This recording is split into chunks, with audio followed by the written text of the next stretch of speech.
So the question today, and I want to read this so I get it right. When you get a by the book objection from a client in a consultation or phone call, what is the remedy? Is it like a heckler to a comic where you have a comeback ready in your back pocket? How do you convince them that your company has unique value? What comebacks seem to work? So it's certainly not something where I have a canned response. A lot of it depends on obviously what the objection is. But then the first thing I do is go back to the original source of the referral. How did they hear about us? Which is a question that we ask as soon as we talk to a client or start corresponding with a client. Because that can often be kind of a way in and to remind them. For example, if they saw one of our DJs live, well, I don't really have to sell too hard because you saw one of our DJs, you obviously loved him or her, that's why you reached out.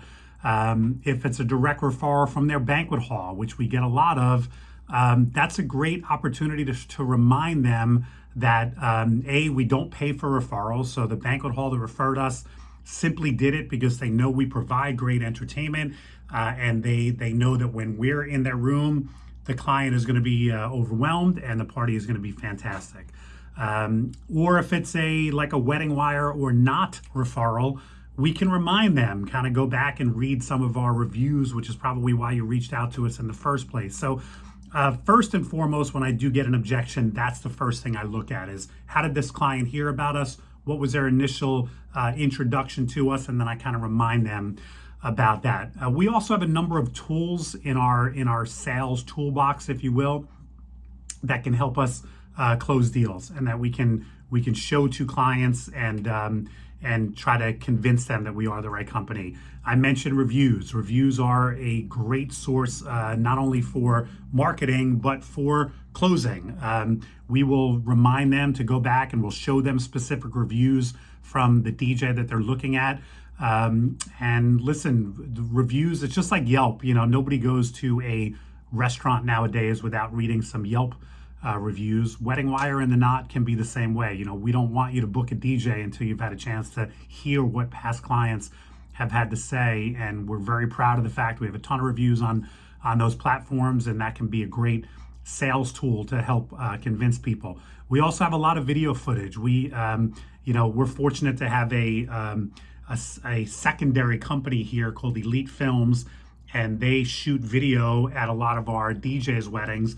And so we have a ton of demos of our DJs, and we'll encourage clients to kind of go back and, if you're considering, let's say you're considering one of my DJs, I don't know, Barry, take a look at some of his videos that we've already edited and uploaded onto YouTube. Those are a great tool to help sell. Same thing with photos. I mean, we have a photo division, and just the fact that clients can see our DJs in action can be a convincing factor.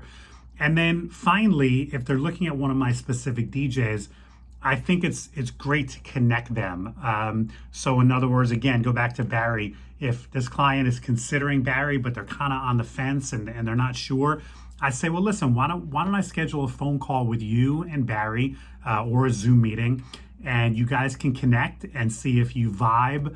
And see, if there's just good chemistry there, because you're going to want that in your DJ. Your DJ is going to be an integral part of your wedding or any type of event. And so going into it, you want to make sure you click. And a lot of times clients will take us up on that. And that can help close the deal. I specifically know that some of my DJs are better than others at making that quick 5-10 minute phone call or 5-10 minute Zoom call and really connecting with their couples. And I know that just because they have a great closing rate when it comes to that. So it helps to kind of get to know your staff and understand which ones can communicate better than the others and can really create that kind of bond with prospective clients. So that's really it. I mean, again, go back to your referral source, tap into some of your tools, and if you can, connect this prospective client with the DJ that they're looking at. And at the end of the day, that's all you can do.